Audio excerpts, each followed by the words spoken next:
Students, CSR net जून 2023 में आए हुए क्वेश्चंस हैं। ये सारे क्वेश्चंस मेमोरी बेस्ड हैं। तो सेशन स्टार्ट करने से वीडियो स्टार्ट करने से पहले ही मैं आपको ये बता दूं कि इनके ऐसे ही एग्जाम में होने की कोई गारंटी नहीं है। फिर भी बहुत सारे स्टूडेंट को इकट्ठा करके उनके साथ में मैंने ये क्वेश्चंस लिखे हैं, तो अधिक संभावना ये है कि ठीक ठाक ही होंगे ये क्वेश्चंस। बहुत सारे क्वेश्चंस हैं, लीनियर से भी हैं, कॉम्प्लेक्स से भी हैं और अन्य फील्ड से भी हैं। पर ठीक ऐसे ही होंगे जरूरी नहीं। ये मैं वीडियो शुरू करने से पहले बता दूं। तो ये ग्रुप थ्योरी का पहला मैं क्वेश्चन स्टार्ट करता हूँ। पहला क्वेश्चन है, which of the following is are true. Okay, तो इसमें चार ऑप्शंस दिए हैं। पहला ऑप्शन क्या है, अ group of order 244 contains a unique sub group of order 27। ये गलत है क्योंकि 27 डिवाइड ही नहीं करता 244। तो आपके पास सब ग्रुप कहाँ से मिलेगा? लैग्रांज की थ्योरम क्या बोलती है कि सब ग्रुप का ऑर्डर ग्रुप के ऑर्डर को डिवाइड करना चाहिए, इसलिए ये आपका रॉन्ग हो जाएगा पहला ऑप्शन। दूसरा ऑप्शन बोलता है, अ group of order 1694 contains a unique sub group of 121। तो 1694 का मैंने फैक्टराइजेशन लिखा है यहाँ पे 2 से 7 11 स्क्वायर। 11 एसएसजी का जो ऑर्डर होगा वो 11 स्क्वायर होगा, क्योंकि 11 की मैक्सिमम पावर जो है वो 2 है, इसको डिवाइड कर रही है। तो 11 square means 121। Now number of 11 SSG क्या होगा, इज ऑफ द फॉर्म 1 + 11 के, जहाँ 1 + 11 के किसको डिवाइड करना चाहिए, इसको डिवाइड करना चाहिए। तो 11 स्क्वायर फैक्टर हटा सकता हूँ इसमें से, क्योंकि कोई भी इसका फैक्टर 11 स्क्वायर को तो डिवाइड नहीं करेगा। तो 14 को डिवाइड करना चाहिए। अब k = 0 is the only possibility यहाँ, क्योंकि k = 1 भी आप रखेंगे तो 12 आएगा, फिर आगे चला जाएगा 14 से, तो डिवाइड नहीं करेगा। इसलिए यूनिक सब ग्रुप आपको मिलेगा, और यूनिक सब ग्रुप है तो ये इसलिए नॉर्मल होगा। हाँ, वैसे भी यूनिक के लिए पूछा है, नॉर्मल के लिए तो नहीं पूछा। और group of order 1694 contains a unique sub group of order 120। ये सीधे थ्योरम से सही होगा। अब ये जो दो ऑप्शंस हैं, अगर ये ऐसे ही थे तो एग्जाम में, there exist a group of order 120 154 contains a unique sub group of order 7, तो ये बड़ा आसान है, क्योंकि इसकी जगह आप ले लीजिए Z1, मतलब साइक्लिक ग्रुप ले लीजिए 154 ऑर्डर। ओके, तो ये वाला आपका सही हो जाएगा। इसलिए एंड लास्ट वाला क्या बोल रहा है, there exist a group of order 121 which contains two sub groups of order 11। इसने बोला है which contains two sub groups. हां, एग्जैक्टली नहीं हो, राइट? कोई भी ऐसा सब ग्रुप दीजिए 121 ऑर्डर का जो जिसके सब ग्रुप ऑर्डर 11। जरूरी नहीं है कि केवल दो ही हो, दो से ज्यादा भी हो सकते हैं, लेकिन दो कम से कम होनी चाहिए। तो इस केस में हम क्या ले सकते हैं, Z11 क्रॉस Z11 ले सकते हैं। इसके दो सब ग्रुप्स मैं आपको देता हूँ, एक तो Z11 क्रॉस 0 और दूसरा 0 क्रॉस Z11। ये 11 ऑर्डर के सब ग्रुप्स हैं इसके दो। ओके, तो क्लियर है क्वेश्चन? ओके, तो अगला क्वेश्चन, ये ग्रुप थ्योरी का, ये बड़ा आसान क्वेश्चन है, पार्ट सी में पूछा गया है ये भी। भाई G2 G' ये सर्जेक्टिव ग्रुप होमोमॉर्फिज्म, ये इंपोर्टेंट है यहाँ पे, surjective group homomorphism. Which of the following is are true? Okay. If G is abelian, then G' is abelian. If G is cyclic, then G' is cyclic. ये चार की चार property, अगर आपने ग्रुप थ्योरी की कोई भी बुक पढ़ी होगी तो प्रॉपर्टीज ऑफ होमोमॉर्फिज्म में चार की चार प्रॉपर्टी आपने पढ़ी होगी। आसान है, इनको प्रूव करना भी डिफिकल्ट नहीं है, वो मैं आपको प्रूफ भी जल्दी से आपको देता हूँ। तो पहले को आप इस अलग वर्ड्स में ऐसे भी बोल सकते हैं, in other words, homomorphic image of abelian group is एबिलियन, homomorphic image of a cyclic group is cyclic. तो देखिए, आप कोई भी दो एलिमेंट ले लीजिए इस ग्रुप के G' के एक्स वाई, क्योंकि सर्जेक्टिव होमोमॉर्फिक में है तो एक्स और वाई क्या होंगे, किसी न किसी की इमेज होंगे। कहिए कि ए की इमेज है एक्स और वाई है बी की इमेज, तो मैं इसको लिख सकता हूँ फाई ए इंटू फाई बी। होमोमॉर्फिज्म की प्रॉपर्टी से फाई ए बी, फिर क्योंकि ए बी को बी लिखा जा सकता है, जी एबिलियन दिया है ना, इसने बोला है इफ जी इज एबिलियन, तो फाइव ये लिख दीजिए। फिर इसको होमोमॉर्फिज्म की प्रॉपर्टी से क्या करिए, सेपरेट करिए, फाइव फाइव, और इसको फिर वही इनके नेम दे दीजिए वाई एक्स। तो आपने पाया कि x y equal to y x है, इन्हीं भी एक्स वाई के लिए जी डेस में, क्योंकि एक्स वाई तो आर्बिट्रेरी थे जब हमने लिए थे। और दूसरा मैं सॉल्यूशन थोड़ा जल्दी बताऊंगा, क्योंकि मैंने जैसे कि आपको बताया जब पेपर आउट हो जाएगा तब मैं डिटेल सॉल्यूशन इस पे डालूंगा, क्योंकि अभी ऐसा भी हो सकता है कुछ क्वेश्चन में बहुत डिटेल में सॉल्यूशन बताऊं और बाद में पता चले कि ऐसा क्वेश्चन वहां था ही नहीं, राइट? तो जब पेपर आउट हो जाएगा तो उसके बाद ही मैं सही सॉल्यूशन इसके बताऊंगा डिटेल में, अभी जल्दी जल्दी बताऊंगा। तो पहला वाला सही है, if G is generated by A then phi A generates G, क्योंकि अगर ए आपका जनरेटर है, फाई ए जी डैश का जनरेटर होगा, ये आप प्रूव कर सकते हैं, आसान है। और दूसरा, अगर H सब ग्रुप है G का, तो उसकी इमेज G डैश का सब ग्रुप होगा, यस। इसको कैसे प्रूव करेंगे, देखिए बड़ा आसान है। Phi H contains E dash, क्योंकि आइडेंटिटी कंटेन करेगा ना, क्यों, क्योंकि E की इमेज तो होती है E डैश, इसलिए ये नॉन एम्प्टी हो गया। एंड अब देखिए कोई दो एलिमेंट ले लीजिए आप, एक्स वाई फाई H के अंदर। अब क्योंकि फाई H के अंदर है, तो इसका मतलब दो एलिमेंट आपको वहां H में मिलेंगे, राइट। H के अंदर मिलेंगे A और B, such that phi A equal to x होगा और phi B equal to y होगा बाई डेफिनेशन, ठीक है। क्योंकि एक्स वाई अगर फाई H के एलिमेंट है, तो इसका मतलब यही तो हुआ, H में दो एलिमेंट मिलेंगे जिनकी इमेज ये होंगी एक्स और वाई। तो इनको मैं लिख देता हूँ फाई ए, फाई बी इनवर्स से लिख दिया मैंने। अब होमोमॉर्फिज्म की प्रॉपर्टीज लगा के इसको क्या लिख दिया, फाई ए बी इनवर्स। इस ये ए बी इनवर्स कहाँ होना चाहिए, H के अंदर होना चाहिए, क्योंकि H एक सब ग्रुप है ना आपका, और H के अंदर है, तो इसका मतलब ये जो ए बी इनवर्स की इमेज क्या है, एक्स वाई इनवर्स है, तो ये किसके अंदर हो गई, फिर फाई H के अंदर हो गई, क्योंकि ए बी इनवर्स H के एलिमेंट है ना। H के एलिमेंट्स की इमेज किसके अंदर होती है, फाई H के अंदर। तो इसलिए ये भी आपका सही है, ये सब ग्रुप टेस्ट है, एक्स वाई इनवर्स अगर इसमें बिलोंग करे, इसका मतलब वो किसी दो एलिमेंट ले लिए आपने H से, और एक्स वाई उनका प्रोडक्ट इस तरीके से, एक्स वाई इनवर्स भी H के अंदर आता है, तो ये सब ग्रुप टेस्ट होता है, आप जानते हैं, वो मैंने प्रूव कर दिया।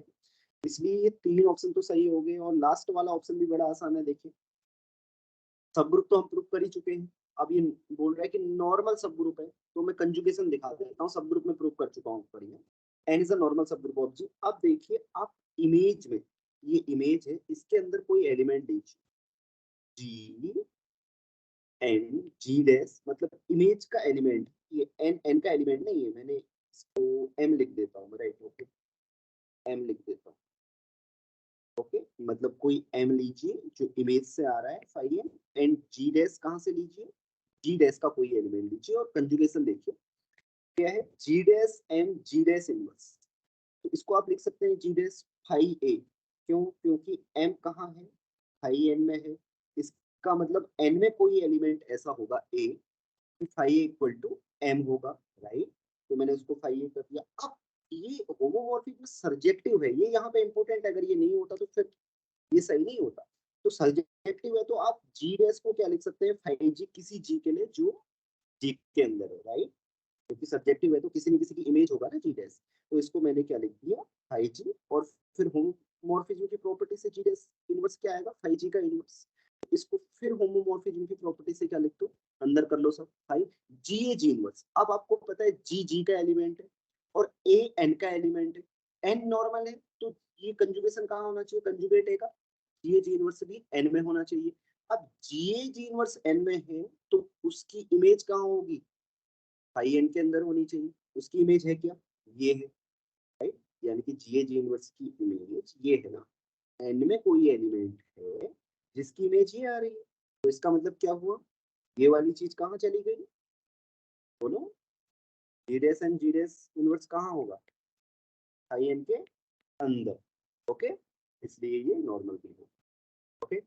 सॉल्यूशंस थोड़ा फास्ट बताए जाएंगे, जैसा कि मैं पहले ही कह चुका हूँ। अब देखिए, let S N denote the symmetric group of group on N symbols, और इसने ये डेल्टा डिफाइन किया है, sigma sigma, sigma belongs to S N cross S N का एक सब ग्रुप, ओके, प्रोडक्ट लिया है उसका, then which of the following is are true. एक फंक्शन डिफाइन किया है F S N cross S N to S N, या अब ये ए बी, इसमें थोड़ा सा कंफ्यूजन हो जाता है कई बार, आपको इस तरीके से परम्यूटेशंस को डिनोट करने की आदत होती है ना, ए बी सी डी, तो ये अब सिग्मा और टाउ से आप परम्यूटेशंस डिनोट करते हैं, तो ध्यान रहे कि ये ए बी अपने आप में परम्यूटेशंस हैं, सिग्मा और टाउ जैसे, मतलब ए के अंदर ऐसे एलिमेंट जैसे साइकिल स्टाइल 1 2 3 4 फॉर एग्जांपल 2 3 4 1, ठीक है, ये अपने आप में परम्यूटेशंस हैं, नीचे भूलेगा मत आप। तो ये परम्यूटेशन इनका प्रोडक्ट लेना है आपको, ये जो ग्रुप होमोमॉर्फिज्म बोला है, दूसरा बोला है कि ये सब ग्रुप है, तीसरा बोला है कि ये नॉर्मल सब ग्रुप है, और फिर बोल रहा है नॉर्मल सब ग्रुप होगा अगर एन प्राइम होगा। बड़ा आसान है इसका सॉल्यूशन, देखिए मैंने इसको ग्रुप होमोमॉर्फिज्म है या नहीं चेक करता हूँ मैं, कोई भी दो एलिमेंट ले लीजिए आप यहाँ पे, उनका पहले प्रोडक्ट कीजिए, उनका अगर मैं प्रोडक्ट करूंगा, आपको पता है ना होमोमॉर्फिज्म की प्रॉपर्टी, एक्स वाई इसके इक्वल होना चाहिए F x into F y. पहले हम इसकी इमेज देख लेते हैं, इनके प्रोडक्ट की, इनका प्रोडक्ट क्या आ रहा है, कंपोनेंट वाइज होगा प्रोडक्ट एसी बीडी, ये लिख दिया एसी बीडी। अब बाय डेफिनेशन ऑफ एफ क्या होगा, ये एसी बीडी होगा, है ना, एसी बीडी आगे। अब ध्यान रहे ए सी बी डी अपने आप में परम्यूटेशंस हैं, फंक्शंस हैं, ये फंक्शंस के अंदर के एलिमेंट मत लेना इनको आप, ठीक है, ये अपने आप में परम्यूटेशंस हैं। बट लेकिन अगर आप इमेज का प्रोडक्ट देखो, ये ए बी की इमेज और सी डी की इमेज क्या आएगा, ए बी की इमेज आएगी ए बी, सी डी की इमेज आएगी सी डी, तो ये टोटल क्या है ए बी सी डी। अब इन जनरल परम्यूटेशंस कम्यूट नहीं करते, राइट, ये बी सी डी और बी सी बराबर हो जरूरी नहीं है, तो इसलिए ये दो एलिमेंट बराबर हो जरूरी नहीं है, क्योंकि ये आपस में फंक्शंस हैं, ये ऐसे है कुछ f1 f2 f3 f4, और दूसरा वाला क्या है f1 f3 f2 f4, इस तरीके से कंपोजिशन है ये चार फंक्शंस, ठीक है। तो ये इन जनरल कंप्यूट नहीं करते हैं, आपको पता है परम्यूटेशंस, तो ये जरूरी नहीं है कि इक्वल हो, ठीक है, तो ये आपका रॉन्ग हो गया। इज अ सब ग्रुप ऑफ एसएन, आसान है बहुत, देखिए कोई भी दो एलिमेंट ले लीजिए आप डेल्टा के, इस फॉर्म के होंगे, उनका प्रोडक्ट लीजिए, वो आपके पास ये आया, आपने प्रोडक्ट लिया, ठीक है, यहाँ तक राजी है ना, ये आया आपके पास प्रोडक्ट। अब ये पहले कोऑर्डिनेट में जो है दूसरे कोऑर्डिनेट में भी वही है, इसका मतलब सेम सेम एलिमेंट है, तो ये सिग्मा के अंदर आ गया। अब सिग्मा क्लोज्ड है एंड फाइनाइट है, क्योंकि एसएन तो हमेशा फाइनाइट होता है ना, उसका जो भी सब ग्रुप होगा सबसेट होगा वो फाइनाइट होगा। फाइनाइट सेट के लिए केवल क्लोजनेस ही क्या होती है, सफिशिएंट होती है सब ग्रुप दिखाने के लिए, आपको इनवर्स के अंदर चेक नहीं करना। फाइनाइट सब ग्रुप के लिए जो सब ग्रुप टेस्ट होता है ना फाइनाइट सबसेट के लिए, वो क्या होता है, ओनली क्लोजनेस चेक करनी है, इसलिए ये सब ग्रुप हो गया आपका, ठीक है। आप चाहे तो इनवर्स चेक कर लो। सर हम्म, यहाँ पे जो डायगोनल मतलब वो जो है मतलब वो सब ग्रुप होगा एसएन के, एसएन के अंदर भी तो नहीं आता है वो सेट, क्योंकि वहां लाइक पे तो मतलब टैपल टाइप्स है। Sorry sorry SN cross SN होगा, लाइक ऐसा तो दिया नहीं होगा ना, आप इतने तो पागल वो भी नहीं है, राइट, अगर हमने ऐसे भी लिखा है तो एसएन क्रॉस ऐसे नहीं लिखा होगा ये पक्का, ठीक है, क्योंकि ये तो हर कोई नहीं, तो चार के चार गलत हो जाएंगे, क्योंकि ये तो सबसेट ही नहीं है, फिर सब ग्रुप कहाँ से होगा, ठीक बोल रहे थे, ठीक है, राइट। तो ये क्लियर है ना फिर। Yes sir. ओके चलिए आगे बढ़ते हैं। अब नॉर्मल सब ग्रुप की बात आई, देखिए यहाँ पे सिग्मा इज अ नॉर्मल सब group, sorry delta is a normal सब ग्रुप, डेल्टा को प्रूव तो हम कर चुके हैं सब ग्रुप है, अब कंजुगेशन देखते हैं। कोई भी एलिमेंट ले लीजिए आप एसएन क्रॉस एसएन का, उसको सिग्मा 1 सिग्मा 2 बोलिए, और ये एलिमेंट बीच का कहाँ का है, डेल्टा का है, और ये इसका इनवर्स क्या होता है, कंपोनेंट वाइज इनवर्स लेने होते हैं, सिग्मा 1 इनवर्स सिग्मा 2 इनवर्स। अब इसको प्रोडक्ट करेंगे, कंपोनेंट वाइज प्रोडक्ट होंगे और आपके पास ये आएगा। अब आती है यहाँ पे अच्छी बात, क्या अच्छी बात है, क्या ये दो सेम होंगे हमेशा, बोलो होंगे सेम। नहीं। हाँ ठीक है ना, जैसे फॉर एग्जांपल S5 लेता हूँ मैं, ठीक है, और ये सिग्मा मान लीजिए 4 साइकिल है कोई, 1 2 3 4 है, ओके, 1 2 3 4 है, तो आपको पता है सारी 4 साइकिल आपस में कंजुगेट होती है, राइट, सारी 4 साइकिल आपस में कंजुगेट होती है। तो यहाँ पर एक 4 साइकिल और यहाँ पे दूसरी 4 साइकिल डिफरेंट डिफरेंट लाइज जा सकती है by choosing appropriate sigma 1 and sigma 2, और ये 5 प्राइम भी है, हमने इसलिए S5 भी लिया, तो इससे फर्क नहीं पड़ता कि n प्राइम हो जाए। अगर क्वेश्चन ऐसा ही था तो फिर ये तीन गलत हो जाएंगे, या इसके अलावा कुछ था तो फिर आने के बाद देखेंगे, ठीक है, तो ये समझ में आ गया ना। तो अब आते हैं लीनियर अलजेब्रा में। एक ग्रुप थ्योरी के सारे क्वेश्चन मैंने पारसी के लगभग डाल दिए, अब लीनियर अलजेब्रा के क्वेश्चन हैं, देखिए P10R, आपको 10R इसकी डायमेंशन 11 होती है, कई बच्चों ने इसकी डायमेंशन 10 ले ली है और फिर इसने सोचे ये गलत हो गया है, तो ये ऐसा नहीं है, इसकी डायमेंशन 11 होती है, गलती कभी मत करना। T V2V with a linear transformation defined by Px equal to P dash x, which of the following is R? ये क्वेश्चन एग्जाम्स में कम से कम कितनी बार आ गया है इसकी गिनती नहीं है, नेट के एग्जाम में, राइट, और गेट के एग्जाम में, आईआईटी जैम के एग्जाम में, ये ऑपरेटर आता रहता है, मतलब निलपोटेंट ऑपरेटर है, ये सभी को पता होता है, लेकिन जिसको नहीं भी पता, बड़ा आसान है इसका solution. Which of the following is are, कैसे करना है पहले तो मैं आपको बता दूं, जिसको मैट्रिक्स से करना है तो इसकी मैट्रिक्स क्या आएगी, मैट्रिक्स ऑफ टी, मैं टी ही लिखता हूँ उसको, लिख रहा हूँ। मैट्रिक्स आती है कुछ ऐसी, राइट, अगर आप करेंगे 0 0 2 dot dot dot 0 dot dot dot, last row होती है पूरी 0, और यहाँ पर आता है आई थिंक क्या आता है, यहाँ पे 10 आता है,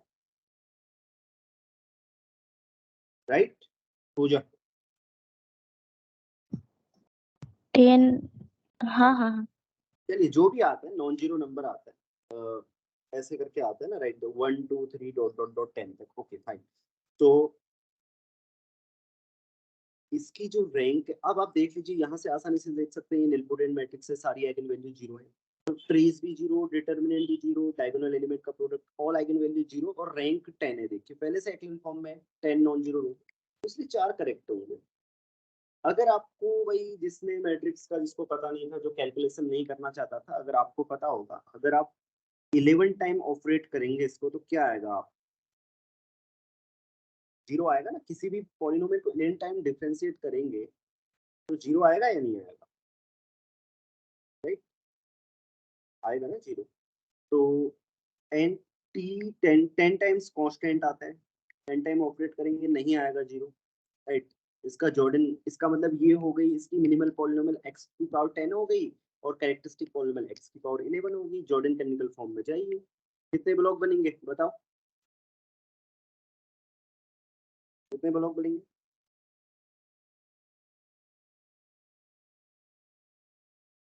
दो ब्लॉक बनेंगे, राइट। एक 10 क्रॉस 10 का आइगन वैल्यू तो हमेशा जीरो ही रहेगी ना, क्योंकि कैरेक्टरिस्टिक पॉलिनोमियल ये है, और यहाँ पे एक जीरो आएगा, जीरो जीरो।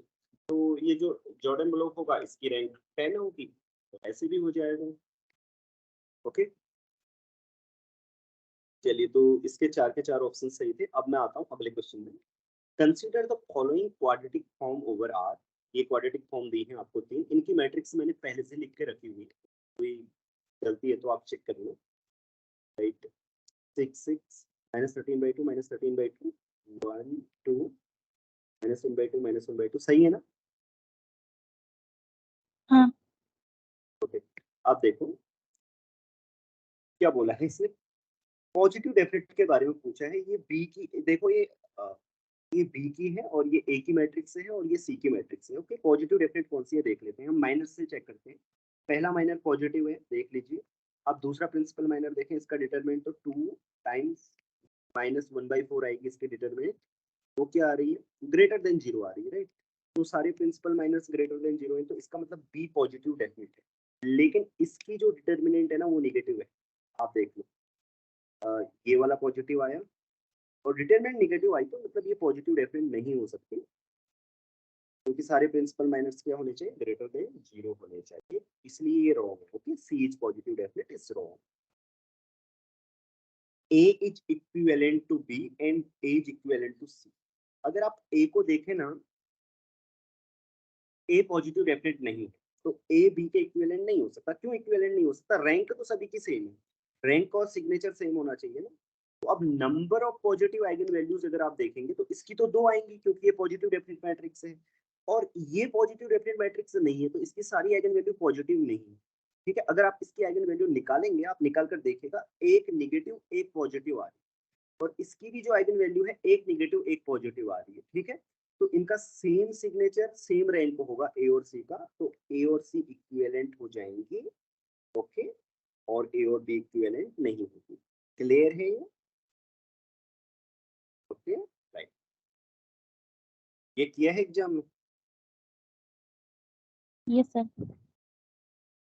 तो अब ये क्वेश्चन है, मुझे, मैं श्योर नहीं हूँ कि ऐसा ही रहा होगा ये एग्जाम में, लग नहीं रहा है। हो भी सकता है ऐसा ही हो। अब अगर ऐसा ही हो ये एग्जाम में क्वेश्चन तो बड़ा अच्छा था। इसका सॉल्यूशन मैं आपको बोलता हूँ, देखिए। Let V be a finite dimensional vector space, T1 T2 be two linear nilpotent operators, okay, nilpotent operators हैं, और ये उनके नल स्पेस दिए हैं। आप इनको एज अ मैट्रिक्स लेकर चलिए, फाइनाइट डायमेंशनल वेक्टर स्पेस दिया है, which of the following is R fails, okay, क्या है, T1 and T2 are similar then W1 W2 are isomorphic. अगर T1 और T2 सिमिलर होंगे तो W1 एंड W2 आइसोमॉर्फिक होंगे, ऐसा कहा है। देखिए, अगर T1 और T2 सिमिलर होंगे तो क्या होगा, उनकी सेम जॉर्डन कैनोनिकल फॉर्म होगी ना, क्योंकि T1 और T2 मैट्रिक्स अगर सिमिलर है तो उनकी जॉर्डन कैनोनिकल फॉर्म सेम होगी। अगर सेम जॉर्डन कैनोनिकल फॉर्म है तो इसका मतलब क्या, geometric multiplicity of eigen value zero, यानी कि जो जीरो आइगन वैल्यू होगी उसके करस्पॉन्डिंग में जितने जॉर्डन ब्लॉक्स होंगे वही तो होती है ना geometric multiplicity of eigen value zero. समझे, मैं एक बार फिर बोल रहा हूँ। अगर T1 सिमिलर है T2 के तो उनकी सेम जॉर्डन फॉर्म होगी। अब जॉर्डन फॉर्म से आप वो तो देख ही सकते हैं ना आइगन वैल्यू जीरो की। वैसे तो सारी की सारी आइगन वैल्यू जीरो होती है निलपोटेंट मैट्रिक्स की, तो कितने जॉर्डन ब्लॉक्स बन रहे हैं वैल्यू जीरो, आपने जॉर्डन कैनोनिकल फॉर्म में देखने हैं। अब दोनों की अगर सेम है जॉर्डन कैनोनिकल फॉर्म तो ज्योमेट्रिक मल्टीप्लिसिटी भी सेम आ गई दोनों की। इसका मतलब nullity, geometric multiplicity of eigen value zero क्या होती है, nullity of T1 equal to nullity of T2। Nullity of T1 का मतलब हो गया dimension of null space of T1 equal to dimension of null space of T2। अगर दोनों की डायमेंशन सेम है तो क्या होता है, आइसोमॉर्फिक होते हैं ना वेक्टर स्पेसेस, अगर उनकी डायमेंशन सेम होती है तो, है ना, ले रहे हैं। तो इसलिए W1 आइसोमॉर्फिक टू W1 होना चाहिए। ओके, अब दूसरी बात है कि अगर W1 और W2 आइसोमॉर्फिक हो, अब ये उल्टा है। हुँ? तो dimension of W1 equal to dimension of W2, यानी कि इसका मतलब हुआ कि नलिटी जो है T1 की और T2 की नलिटी सेम है। नलिटी सेम होने का मतलब geometric multiplicity of eigen value zero same है। और geometric multiplicity of eigen value zero कैसे देखी जाती है जॉर्डन कैनोनिकल फॉर्म में, जितने जॉर्डन ब्लॉक्स होते हैं corresponding to eigen value zero. अब मैंने दो मैट्रिक्स लिए हैं यहाँ पे, देखिए दो लीनियर ऑपरेटर्स लिए हैं T1 और T2। ओके, इसमें दो ब्लॉक्स हैं, दोनों निलपोटेंट है, पहले से ही जॉर्डन कैनोनिकल फॉर्म में है। ओके, तो T1 की अगर आप ज्योमेट्रिक मल्टीप्लिसिटी देखेंगे तो कितनी आ रही है geometric multiplicity of eigen value zero, यानी कि नलिटी कितनी आ रही है, ऐसे देख लो, रैंक दिखाई दे रही है, इसकी रैंक 2 है, नलिटी 2 है, तो 2 आ रही है ना नलिटी। क्लियर, नलिटी 2 है करके क्लियर है। ओके, एंड दूसरा इसकी नलिटी कितनी है, देखो रैंक 3 आ रही है, नलिटी आ रही है 1। राइट, नहीं, इसमें ब्लॉक कितने बन रहे हैं, लाइक ओ ये ऐसे रखना था मुझे।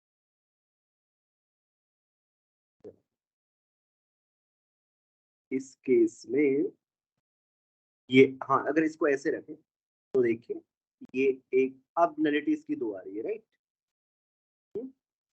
नलिटी 2 आ रही है ना। अगर T2 इक्वल टू ये ले तो नलिटी ऑफ T1 भी क्या आ रही है, 2 आ रही है। तो dimension of W2, dimension of W1 क्या है, 2 है। तो इसका मतलब W1 और W2 आइसोमॉर्फिक। लेकिन क्या T1 और T2 सिमिलर है,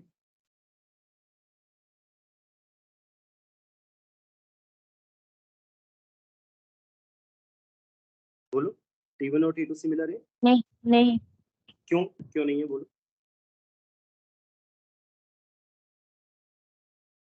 अच्छा कारण बताओ T1 और T2 के सिमिलर नहीं होने का। मिनिमल पॉलिनोमियल अलग। हाँ सब, मिनिमल पॉलिनोमियल ऑफ T1 क्या है, एक्स स्क्वायर है, और मिनिमल पॉलिनोमियल ऑफ T2 क्या है, एक्स क्यूब है। ओके, तो लेकिन सिमिलर मैट्रिक्स की तो क्या होती है, मिनिमल पॉलिनोमियल सेम होती है, इसलिए सिमिलर नहीं है। तो उसने फेल्स पूछा है ना, तो फेल्स के अकॉर्डिंग तो फिर ये फेल्स हुआ और ये ट्रू हुआ। W1 and W2 are isomorphic then T1 and T2 are similar. हाँ उसने बोला है, देखो पहला दोनों हो गए, इस माने इस एग्जांपल से दोनों सही हो गए। T1 T2 की मिनिमल पॉलिनोमियल भी सेम नहीं आई, right, and minimal polynomial same नहीं आई तो फिर सिमिलर भी नहीं हुए वो। तो इस वाले एग्जांपल से दोनों फेल्स हो गए। अब चौथा, हाँ अकॉर्डिंग टू क्वेश्चन ये करेक्ट हुए, और which of the following is are false पूछा था। If W1 and W2 are isomorphic, then T1 and T2 have same characteristic polynomial। अब मैं आपको एक बात बताऊं, कैरेक्टरिस्टिक पॉलिनोमियल निलपोटेंट ऑपरेटर की हमेशा यही होती है, उस फर्क नहीं पड़ता कि W1 W2 क्या है, वो हमेशा ही होनी है, तो ये हमेशा ट्रू है, राइट, तो इसलिए ये ट्रू है। ओके, क्लियर, आगे बढ़ो। ये है बहुत आसान सा क्वेश्चन जॉर्डन केमिकल फॉर्म का। Let A be the 5x5 matrix with diagonal blocks this. तो मैंने ए को यहाँ लिख दिया है, देखो ये डायगोनल ब्लॉक्स दिए हैं आपको। ओके, पूछा है कि आइगन वैल्यू ई की जो है एल्जेब्राइक मल्टीप्लिसिटी 5 है, वो दिखाई दे रही है। देखो ट्रायंगुलर मैट्रिक्स है, ओनली ई आइगन वैल्यू है, राइट। ई के अलावा तो कोई है नहीं, तो 5 एल्जेब्राइक मल्टीप्लिसिटी होगी, 5 टाइम्स आ रही है। ए इज नॉट डायगोनलाइजेबल, बिल्कुल यस है। क्यों बोलो, क्यों डायगोनलाइजेबल नहीं है? इट इज करेक्ट क्योंकि टाइप, क्योंकि इसका जो मिनिमल पॉलिनोमियल होगा वो लीनियर फैक्टर्स में नहीं होगा।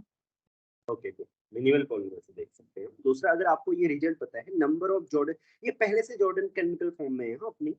Number of Jordan blocks corresponding to eigen value lambda क्या होती है? Geometric multiplicity of lambda. तो ई की ज्योमेट्रिक मल्टीप्लिसिटी हम देखते हैं कितनी है। एक जॉर्डन ब्लॉक, दो जॉर्डन ब्लॉक, तीन जॉर्डन ब्लॉक।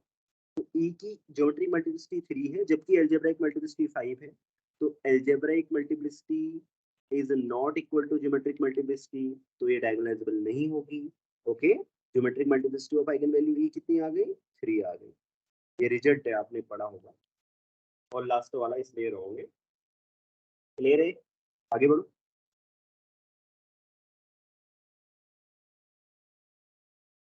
तो ये क्वेश्चन, ये भी लीनियर अलजेब्रा का है। अगर ये ऐसा ही था तो वहां पर इसका आंसर क्या होगा, देखिए। बी आपको 3x5 की कोई मैट्रिक्स दी है, बोला है कि इसका जो नल स्पेस है, ये नल स्पेस दिया है आपको, 3 डायमेंशनल रियल वेक्टर स्पेस है। Which of the following is are true. अब मैं आपको एक बात बता देता हूँ, अगर आपने लीनियर सिस्टम सॉल्व किए होंगे, linear systems, right, linear system, ये लीनियर सिस्टम को सॉल्व करना ही तो है, ये वी इक्वल टू 0। तो आप मुझे एक बात बताइए, अगर आपके पास ये रेशनल नंबर से है सारे, राइट, तो माने लीनियर इक्वेशन है आपके पास, equal to equal to equal to 0 0 0 ऐसे, तो उसके सॉल्यूशंस रेशनल होते हैं या इरेशनल? बोलिए। वो रिड्यूस डायगोनल फॉर्म से सॉल्व किया होगा ना, रेशनल होंगे ना सॉल्यूशन, एग्री?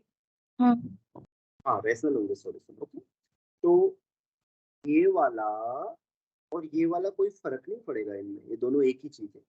क्योंकि अगर रेशनल ही होने सॉल्यूशन, तो v बिलोंग्स टू R5 या v बिलोंग्स टू Q5, बात तो एक ही है।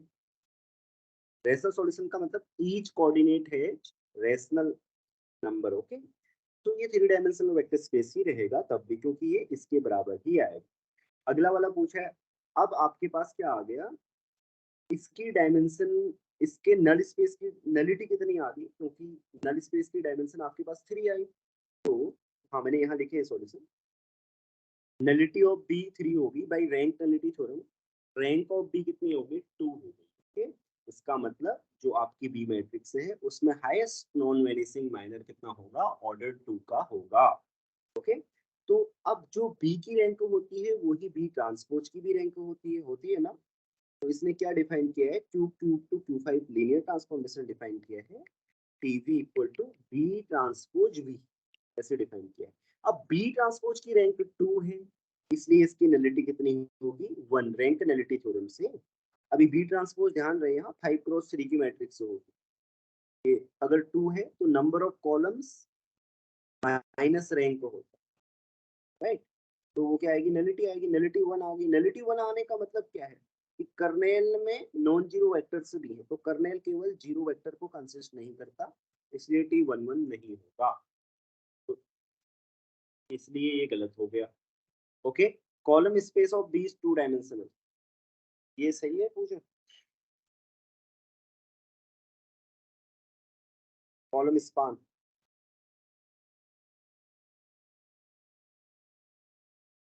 हाँ, रैंक कितना आ रहा है बी का? 2 आ रहा है, राइट। तो कॉलम स्पेस की डायमेंशन वही तो होती है, तो इसका मतलब ये रैंक ही है, ठीक है, ये सही है।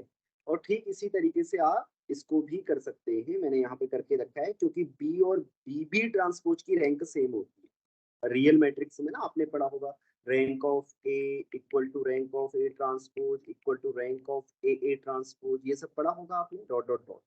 ओके, अब लास्ट वाला है कि ये बीबी ट्रांसपोज की रैंक कितनी है आप देखेंगे तो बीबी ट्रांसपोज की रैंक भी 2 आएगी, और बीबी ट्रांसपोज है कितने की मैट्रिक्स, 3x3 की मैट्रिक्स है। तो फिर वही कॉन्सेप्ट से आप इसको देख सकते हैं जो मैंने ऊपर बताया है, तो इसलिए ये भी इंजेक्टिव नहीं होना चाहिए। ठीक है, तो लीनियर अलजेब्रा के आई थिंक इतने ही क्वेश्चन है। अच्छा एक और है, ये क्वेश्चन जितने भी मैं बता रहा हूँ अकॉर्डिंग टू मेमोरी बेस्ड है, जैसे क्वेश्चन मुझे बताए गए या जैसे भी सभी को याद है उसके अकॉर्डिंग इसके सॉल्यूशन हो सकता है कि अलग हो कुछ हाइपोथेसिस, तो सॉल्यूशन से बदलेंगे, ये ध्यान रखना।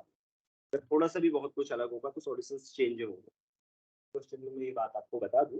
अब ये P10 R भी तो vector space of real polynomials up two degree 10 including zero polynomial, यानी कि 10 डिग्री तक के पॉलिनोमियल्स का स्पेस है, इसकी डायमेंशन 11 होती है। अब ये ध्यान से देखिएगा, W1 भी तो subspace of all polynomials of degree up to 5। तो W1 क्या है, यहाँ पे मैंने लिख दिया है, W1 ये है।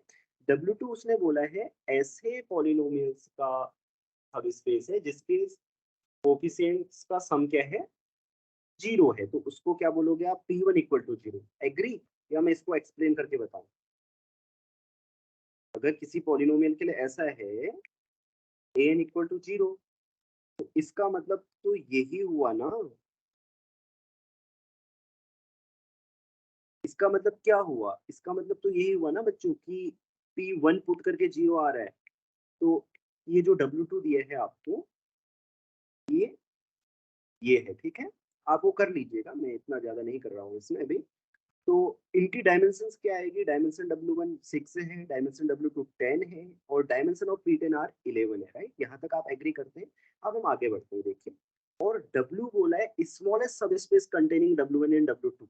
क्या होता है W1 एंड W2 को इस कंटेन करने वाला स्मॉलेस्ट सब space,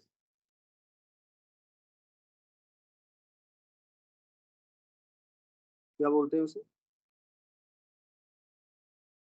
like W1 plus W2। या W1 प्लस W2 होता है ना, राइट। तो W1 प्लस W2 क्या है, स्मॉलेस्ट सब space containing W1 and W2 है। अब देखिए ध्यान से, सिंस आपको पता है W1 प्लस W2 दोनों को कंटेन करेगा, W1 को भी W2 को, ठीक है। अब W2 W में कंटेन, तो डायमेंशन W2 की कितनी है, 10 है। तो W की डायमेंशन कितनी होनी चाहिए, या तो 10 होनी चाहिए या 11 होनी चाहिए।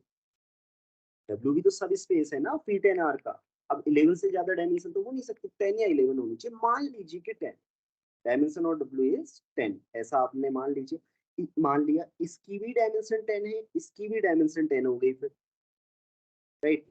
तो क्या होगा बोलिए, दोनों इक्वल होंगे ना। अगर किसी सब स्पेस की डायमेंशन वेक्टर स्पेस के बराबर होती है तो दोनों इक्वल होते हैं, राइट। हाँ। Agree, okay. तो यहाँ से W2 इक्वल टू क्या आएगा, W आएगा, W क्या है, W1 प्लस W2 है, ओके, राइट।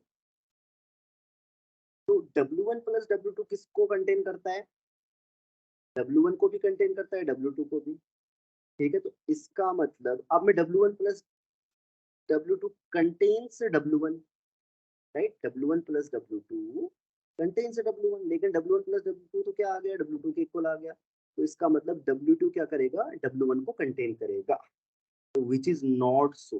क्यों, क्योंकि W2 क्या है, ऐसे पॉलिनोमियल्स जिसमें सम ऑफ कोफिशिएंट क्या है, 0 है, और W1 क्या है, 5 डिग्री तक के पॉलिनोमियल। ऐसा नहीं है, क्योंकि x to the power 5 W2 1 में है, क्योंकि 5 डिग्री तक के पॉलिनोमियल्स है, लेकिन W2 में नहीं होगा, क्योंकि इसके सारे कोफिशिएंट का सम कहाँ 0 आ रहा है, 1 आ रहा है, right.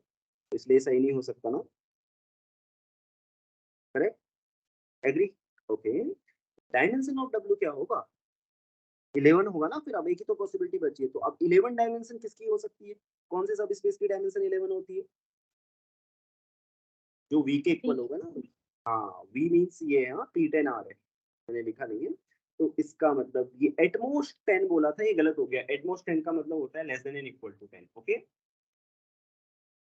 W equal to V ये करेक्ट हो गया, W1 कंटेन्स W2, ये तो कोई भी एक दूसरे को कंटेन नहीं करता है। Dimension of W1 intersection W2 is at most 5। आप डायमेंशन फॉर्मूला लगाइए और W1 W2 की डायमेंशन निकालिए, ये वाला फॉर्मूला, राइट, आपने पढ़ा होगा dimension W1 plus W2। Equal to dimension of W1 plus dimension of W2 minus वो करके, तो 5 आएगी, ठीक है एग्जैक्टली। तो ये सही हो जाएगा। एटमोस्ट 5 का मतलब होता है लेस देन और इक्वल टू 5, ठीक है। तो एग्जैक्ट 5 आ रही है, इसलिए सही होगा। अगर क्वेश्चन ऐसा ही रहा होगा तो ये आंसर उसके होंगे, ठीक है। हर क्वेश्चन के लास्ट में मैं आपसे बोल रहा हूँ, अगर क्वेश्चन ऐसा ही रहा होगा तो ऐसे आंसर होंगे। और अगर आपको लगे कि इसमें कुछ चेंज था, इस तरीके का था, तो आप कमेंट सेक्शन में लिखिएगा सब बच्चे, ठीक है, ताकि पता चल सके कि करेक्ट क्वेश्चन क्या। अब आता है ये वाला, मुझे इसमें थोड़ा सा डाउट है कि ये ऐसा नहीं होगा, मुझे ऐसा लग रहा है कुछ इसमें हाइपोथेसिस है, नहीं तो ऐसा होने से बड़ा आसान है। क्यों? Let T be R cube to R cube, and ऐसा भी हो सकता है, ऐसा नहीं है। आर क्यूब लीनियर ट्रांसफॉर्मेशन दिया है और इसको सेटिस्फाई करता है, ठीक है, वो लीनियर ट्रांसफॉर्मेशन लिखा होगा उधर। Then which of the following is are true. अगर आप इसको सॉल्व करेंगे ना तो आपके पास ये आएगा। तो ये क्या है, एनिहिलेट कर रही है टी को, राइट, एनिहिलेट्स टी, ए लिख दिया है, एनिहिलेट्स टी। ये टी की एनिहिलेटिंग पॉलिनोमियल है ना, इसको फैक्टराइज करेंगे तो आप ये इसके फैक्टर आएंगे x minus one, x square minus two x minus two. आप करके देख लीजिएगा। फिर इसके जो रूट्स आ रहे हैं वो ये आ रहे हैं, one, one plus minus root three. अब जो इसकी मिनिमल पॉलिनोमियल हो सकती है ना स्टूडेंट, वो काफी चॉइसेस हैं। जैसे लाइक ये हो जाए x minus one plus root three, माने इसके किसी भी रूट को लीनियर फैक्टर्स, इसके जो भी लीनियर फैक्टर्स हैं, इसके तीन फैक्टर्स आएंगे ना, लीनियर फैक्टर, डबल फैक्टर, कुछ भी हो सकता है। तो अब बोला क्या है देखो, m T x p x को डिवाइड कर रही है, तो since all roots of p x are distinct, तो इसका मतलब एम टी एक्स के जो मिनिमल पॉलिनोमियल है उसके सारे रूट्स भी डिस्टिंक्ट होंगे, होंगे राइट, सारे रूट डिस्टिंक्ट होंगे। तो ये मैट्रिक्स क्या होगी, टी डायगोनलाइजेबल होगी, टी लीनियर ट्रांसफॉर्मेशन डायगोनलाइजेबल होगा, क्योंकि टी के सारे रूट्स से डिस्टिंक्ट है और सारे के सारे रियल हैं। आप ये करके देख लीजिएगा, one plus minus root three और वन ये आ रहे हैं। तो टी डायगोनलाइजेबल है तो पहला वाला सही होना चाहिए ना, क्योंकि एक बेसिस तो ऐसा होगा ना जिसके लिए टी की जो मैट्रिक्स होगी वो डायगोनल होगी। डायगोनल मैट्रिक्स तो सिमेट्रिक होती है, तो इसलिए पहला वाला सही होगा। There exist a basis B of R cube with respect to matrix of T upper triangular. अब भाई डायगोनल मैट्रिक्स होगी वो अपर ट्रायंगुलर भी होती है, तो इसलिए ये भी सही होगा। लेकिन ये वाला, ये जो दो ऑप्शंस है ना, ऐसे लग रहा है कि कुछ क्वेश्चन में अलग हाइपोथेसिस होनी चाहिए। ये बोल रहा है कि there exist a non zero vector v belongs to R2 such that tv equal to v, यानी कि वन एक आइगन वैल्यू होनी चाहिए, लेकिन जरूरी नहीं है वन एक आइगन वैल्यू। आप t को ये ले लीजिए ना, one plus root three, one plus root three, one plus root three, right, diagonal matrix, क्योंकि रियल है ना, ये भी तो रियल रूट है। आप देखेंगे इसको सेटिस्फाई कर रहा है, क्योंकि वन प्लस रूट थ्री क्या है, इसका ही एक रूट है, आप चेक कर सकते हैं। वो वन तो आइगन वैल्यू है ही नहीं, फिर इस केस में सारी की सारी eigen value one plus root three, one plus root three आ गई। तो वन आइगन वैल्यू नहीं है तो ये सही नहीं हो सकता, ठीक है, ऐसे ही ये भी सही नहीं हो सकता। अगर हाँ इसमें कुछ ऐसा होता, इसके मतलब मिनिमल पॉलिनोमियल या कैरेक्टरिस्टिक पॉलिनोमियल के लिए या मैट टी में कुछ रेस्ट्रिक्शंस लगाई होती, तब इसको सोचने का था, तभी अच्छे ऑप्शंस बनते कि वन आइगन वैल्यू होनी ही चाहिए, राइट। इसलिए अगर कोई हाइपोथेसिस नहीं रही थी तो फिर ये दो सही होंगे, ये गलत होंगे, ठीक है। अब ये लीनियर के इतने ही क्वेश्चंस हैं, इसमें कोई डाउट है तो बोलो, एनी डाउट, या ऐसा ही था ये क्वेश्चन।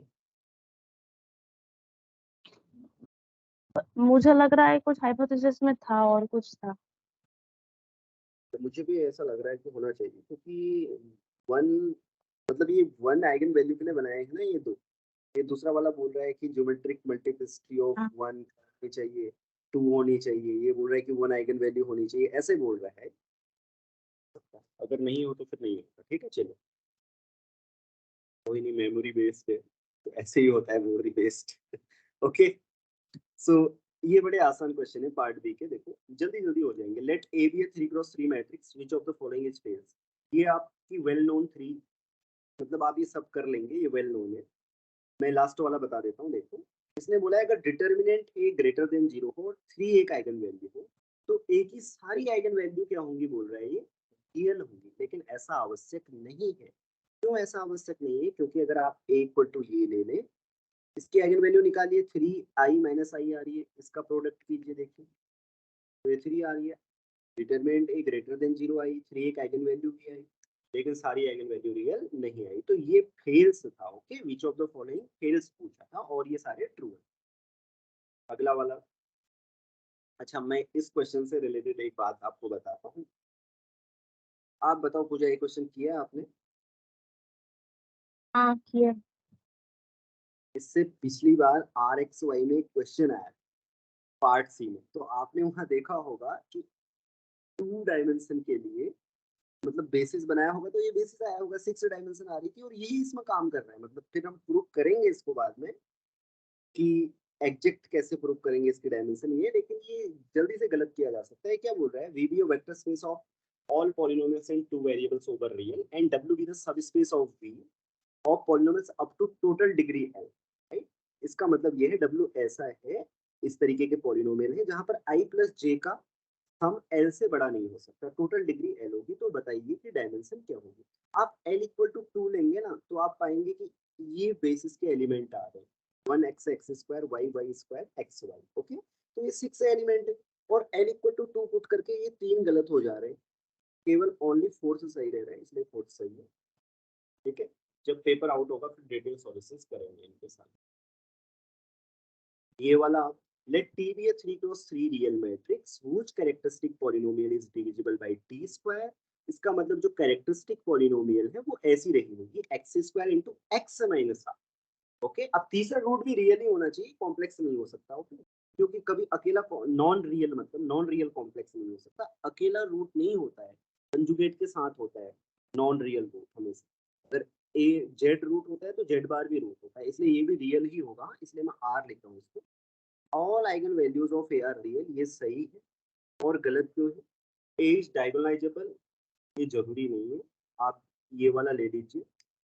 ठीक है, इसको भी 0 ले लीजिए, ये वाला मैट्रिक्स ले सकते हैं आप, डायगोनलाइजेबल नहीं है, दिख रहा है नॉन जीरो निलपोटेंट है ना। ए क्यूब इक्वल टू 0 हो, ये भी जरूरी नहीं है, इसी मैट्रिक्स से हो जाएगा। Eigen space of eigen value 0 is 2 dimensional, ये भी जरूरी नहीं है, आप ए इक्वल टू 0 ले लीजिए। गलत क्यों है वो भी मैंने बता दिया, और सही क्यों है वो भी। अब residue of this function at 0, इसको कैसे करना है वो मैं आपको बता देता हूँ। A to the power Z, A to the power 1/z लिखिए। A to the power Z को आप इस तरीके से ओपन कर लीजिएगा, ठीक है, dot dot dot, A to the power 1/z को कीजिएगा फिर, ठीक है, z square 2 factorial dot dot dot. फिर उसके बाद 1/z का अगर आप कोफिशिएंट देखेंगे तो ये आएगा आपके पास। ठीक है, वो कैलकुलेशन आप लोग करिएगा, वो कर सकते हैं आप। ठीक है, अब आता है कॉम्प्लेक्स एनालिसिस में पार्ट सी में आया हुआ एक पार्ट बी सा क्वेश्चन, बड़ा आसान है। Suppose f z be an entire function which of the following is are true. Okay, इसको सही कैसे करेंगे वो भी मैं आपको बताऊंगा। आप सबसे पहले एफजेड इक्वल टू जेड ले लीजिए, एंटायर फंक्शन है ना। तो देखिए उसने बोला है कि ये 4 ऑप्शंस में से कौन सा ट्रू है। एफजेड का बार करेंगे तो जेड बार आएगा, आएगा ना। तो हाँ मैंने यहाँ लिख रखा है, देखिए एफजेड का बार करेंगे तो जेड बार आएगा। क्या जेड बार एंटायर होता है? नहीं, नो वे डिफरेंशियल फंक्शन है। एक्स माइनस आई वाई, इसमें कॉची रीमान इक्वेशन ही सेटिस्फाई नहीं है, ठीक है, कहीं भी नहीं, किसी भी पॉइंट पर नहीं, तो ये एंटायर नहीं होता है। दूसरे वाले ऑप्शन में भी जेड बार ही आ रहा है, ठीक है, और ये जो लास्ट वाला ऑप्शन है इसमें 2 टाइम्स जेड बार आ रहा है, तो ये भी differential, no way differential function होगा, राइट। कोई भी एंटायर नहीं आ रहे हैं, केवल f z equal to z लेके, ओके, जेड एंटायर फंक्शन है, तो ये वाला केवल सही रह जाता है। एग्जाम में इसको ऐसे करना था, अब ये सही कैसे होता है इसको मैं आपको बता देता हूँ, आप लोगों ने कैसे करना है। एक तो आप एफ जेड को इस तरीके से लिखिएगा, यू प्लस आई वी, उसके बाद फिर ये फंक्शन लिखेगा और कॉची रीमान इक्वेशंस का यूज कीजिएगा, तो अब आप पाएंगे कि ये भी एंटायर आ रहा है। और दूसरा है कि इसकी एक पावर सीरीज लिखेगा, की पावर सीरीज इस तरीके से, f z a n z to the power n, फिर ये जेड बार पुट करना, फिर उसका बार लेना, इस तरीके से आप पाएंगे कि जो इसकी जो पावर सीरीज आ रही है ना, वो भी कन्वर्जेंट है पूरे कॉम्प्लेक्स प्लेन में, ठीक है। तो इसलिए ये मतलब सही ऐसे हो गए, ठीक है। लेकिन एग्जाम में आपने ऐसे करना था, f z equal to z. चलिए अब ये वाला क्वेश्चन है, अब इसके ज्यादा ऑप्शंस मुझे नहीं बताए गए हैं क्या, ठीक है, सही ऑप्शन क्या है वो मैं आपको बता दें। C to C entire function है ये, okay. fz modulus of fz is less than equal to e to the power i for all z। तो नीचे चार ऑप्शंस दिए गए हैं, कौन सा सही है पूछा गया है। देखो इसको सही करना है तो ऐसे करेंगे, नया फंक्शन कंसीडर कर लीजिए आप। ये e to the power i को ना लिख सकते हैं e to the power minus i Z का मॉड्यूलस। ये कैसे लिख सकते हैं देखिए, modulus of e to the power I z क्या होगा आपका, e to the power minus i x plus i y, right. तो इसको क्या लिखेंगे, e to the power minus i x, और माइनस आई से मल्टीप्लाई करेंगे तो प्लस वाई आएगा। Okay, e to the power y, अच्छा ये माइनस नहीं है आगे, और e to the power minus i x इस तरीके से आएगा। अब इसका मॉडुलस क्या है दिखाई दे रहा है, देखो ये r into e to the power i theta form में, तो e to the power y है इसका, है ना। तो यहाँ पर आप क्या लिख सकते हैं, modulus of F J equal to E to the power I Z का modulus less than equal to. अब इस टाइप के आपने बहुत सारे क्वेश्चन किए होंगे कि जी जेड को कंसिडर कीजिए, F Z, E to the power I Z. अब E to the power I Z vanishing तो नहीं होता, कहीं वेनिस तो नहीं होता, राइट। अगर होगा भी वेनिस, बाय द वे अगर वेनिस हो तब भी कोई दिक्कत नहीं होती। इस टाइप का अगर कभी भी आप क्वेश्चन करें, अगर इस टाइप इस वाला फंक्शन इधर वाला वेनिस होगा तो ये वाला भी वेनिस हो जाता है, तो रिमूवेबल सिंगुलरिटी आती है इस टाइप के फंक्शन की, ठीक है, वो भी रिमूव हो जाती है रीमांस रिमूवेबल सिंगुलरिटी थ्योरम से। तो इस तरीके का फंक्शन कंसीडर करेंगे तो ये भी आपका क्या आएगा, एंटायर आएगा, और ये एंटायर है बाउंडेड है। तो इसका मतलब क्या होना चाहिए, ये कांस्टेंट होना चाहिए, कांस्टेंट होगा तो ये c times e to the power z। अब इससे आप ये इससे पाएंगे कि modulus c less than and equal to 1 होना चाहिए, ठीक है, इस कंडीशन को सेटिस्फाई करने के लिए। तो इसलिए आपका पहला वाला ऑप्शन सही होगा, और बाकी के गलत ऑप्शन है, डिस्कस भी क्या करना है, बस प्लस माइनस आई का अंतर होगा उन्होंने, ठीक है, चलिए। Minus i Z. Minus i Z तो लिखा है, अच्छा अच्छा अच्छा, हाँ minus, sorry sorry, sir. Okay fine, sorry, minus i Z. इस तरीके के क्वेश्चन किए होंगे ना, काफी आते हैं इस तरीके के हाँ question. Which of the following functions are uniformly continuous on G? Uniformly continuous के बारे में पूछा है, निम्नलिखित में से कौन से फंक्शंस यूनिफॉर्मली कंटिन्यूअस है।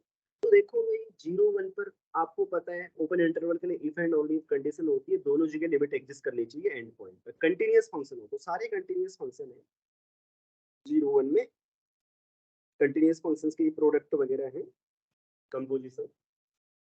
अब 0 पर लिमिट देखिए, 1 पर तो सभी की एग्जिस्ट कर रही है, 0 पर इसकी एग्जिस्ट नहीं करती, इसकी भी एग्जिस्ट नहीं करती क्योंकि साइन पाई बाई एक्स आ रहा है, इसकी तो करती है, इसकी भी एग्जिस्ट नहीं करती, इसकी करती है। अब यही रह गया तो ये सही होना चाहिए, और इसकी करती है, क्यों करती है, क्योंकि जैसे ही आप 0 की ओर अप्रोच करेंगे ना, ये ध्यान देना इसमें एक गलती भी होती है कई बार बच्चों, क्या होती है, 1/x² दिया है, जैसे ही आप 0 की ओर अप्रोच करें, देखिए ये है, आप यहाँ से करें, यहाँ पहले आप यहाँ से करते हैं तो ये क्या आएगा, लाइक h रखिए h², तो ये क्वांटिटी आ रही है आपकी e की पावर माइनस इन्फिनिटी, ऐसे 0 आएगा।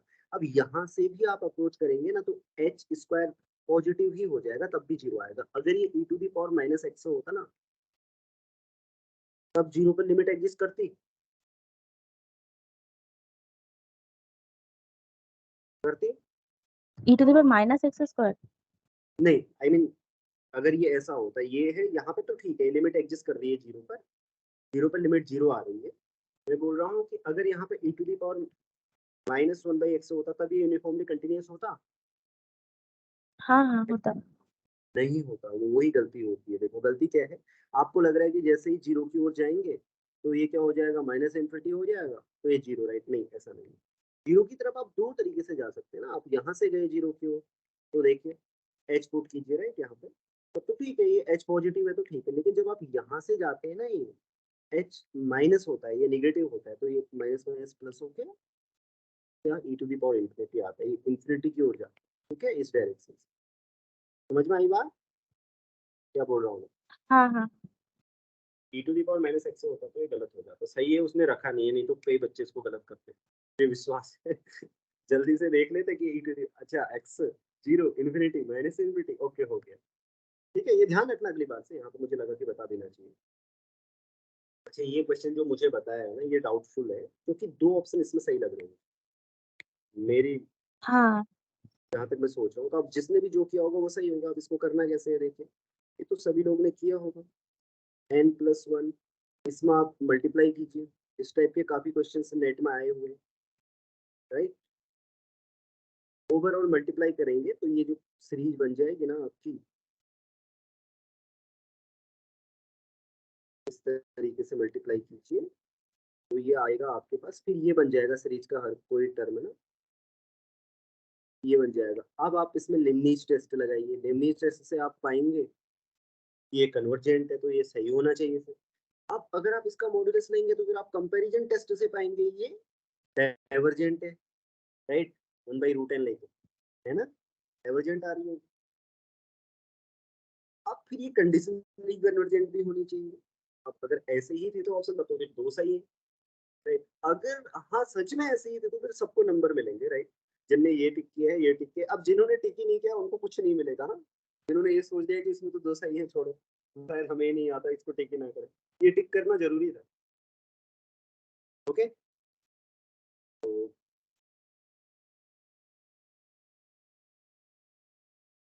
अब अगला मैं रियल आंसर्स के क्वेश्चंस में देखिए क्या क्वेश्चंस है। बड़े आसान क्वेश्चन है रियल आंसर्स के, देखिएगा पार्ट सी के हैं, बड़ी जल्दी से हो जाएंगे। सबको पता होता है कि ये पहला एग्जांपल होता है हर बुक में कि fn x⁴n 0 1 में यूनिफॉर्मली कन्वर्जेंट नहीं, ठीक है। लेकिन देखिए fn 0 1 to r defined by fn equal to x⁴n which of the following is are correct. बोला है कि ये सीक्वेंस यूनिफॉर्मली कन्वर्जेंट है उन 0 1 में नहीं है, क्योंकि इसका लिमिट फंक्शन आप जानते हैं क्या आता है, डिसकंटिन्यूअस आता है, और जबकि ये fn सारे क्या है, कंटिन्यूअस है। ओके, x आएगा 0 इफ x बिलोंग्स टू 0 0 1 पे। Okay okay okay, right. मैं आपको बता देता हूँ, इसमें ओपन 0 1 अगर दिया है तो आप जैसे ही 1 की ओर अप्रोच करेंगे ना, राइट, तो ये यूनिफॉर्मली कंटिन्यूअस नहीं होगा, ठीक है। आप इसको कर सकते हैं, आपने इसमें पढ़ा होगा, ये 0 1 क्लोज इंटरवल में पढ़ा होगा। लेकिन आप इसको एप्सिलॉन डेल डेफिनेशन लगाकर कीजिएगा तो आप पाएंगे कि जैसे ही आप x1 की ओर जा रहा है तो ये एप्सिलॉन आपका क्या हो रहा है, मतलब बड़ा हो रहा है, राइट। 10 आपको एक एप्सिलॉन फाइंड करना होता है ना एप्सिलॉन के लिए, राइट। एक यूनिफॉर्म एप्सिलॉन फाइंड करना होता है तो आप x⁴ और n में एप्सिलॉन डेल डेफिनेशन लगाएंगे, आप पाएंगे जैसे x1 की ओर जा रहा है तो एप्सिलॉन तो आपका बड़ा बड़ा हो रहा है, तो आपको एक एप्सिलॉन नहीं मिल रहा है, ठीक है। वो आप कर सकते हैं, राइट। इजी है ना, ये क्वेश्चन सारे कर लेंगे ना, मुझे एक्सप्लेन करने की आवश्यकता नहीं है, राइट। तो अब मैं अगला वाला बता देता हूँ जो आसान है, देखो।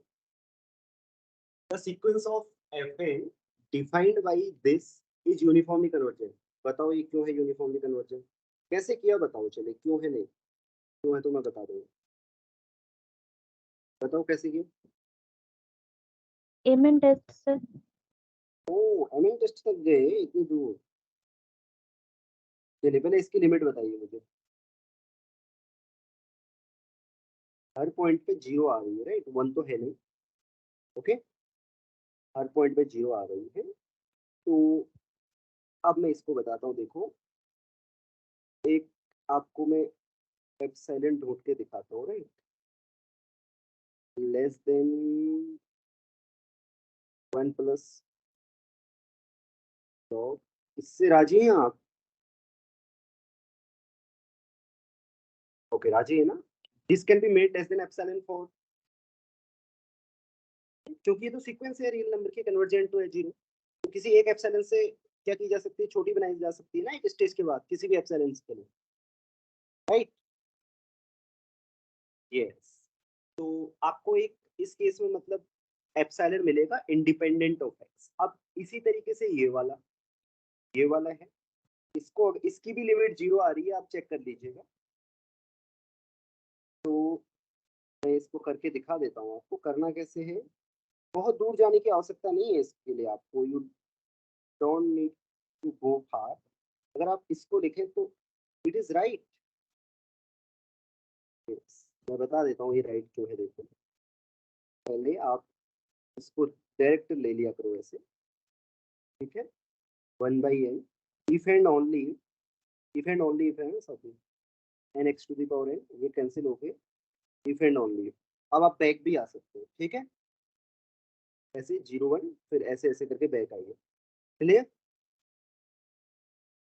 ओके, तो आसान है ना, एम एन टेस्ट तक जाने की आवश्यकता नहीं, right.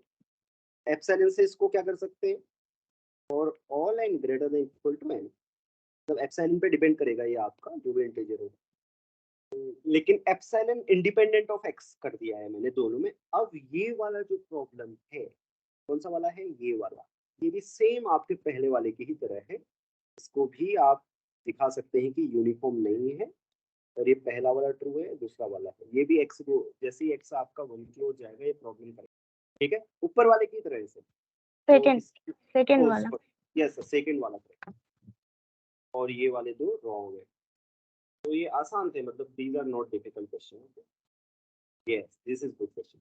In which of the following subsets of R then the restriction of the function fx is continuous, तो ये तो नहीं होगी, क्योंकि जीरो के नेबरहुड, जीरो में ये कंटीन्यूअस नहीं है ना, जीरो पे लिमिट ही एग्जिस्ट नहीं करता, तो कंटीन्यूअस कहाँ होगा इस इंटरवल में, और इसमें जीरो ही नहीं है, और सब जगह तो कंटीन्यूअस है ही है फंक्शन, तो इसलिए ये कंटिन्यूअस रहेगा यहाँ पे। लेकिन ये वाले में इसमें क्या है, हर किसी पॉइंट पर ये रेस्ट्रिक्शन क्या हो जाती है, एफ एक्स इक्वल टू, अगर आप 1/n पुट करेंगे ना, यहाँ पे 1/n पुट करेंगे तो साइन एन पाई आएगा, एफ एक्स जीरो होगा हमेशा, और ऑल एक्स बिलोंग्स टू, इस तीसरे वाले सेट का नाम मैं सी रख देता हूँ, ओके।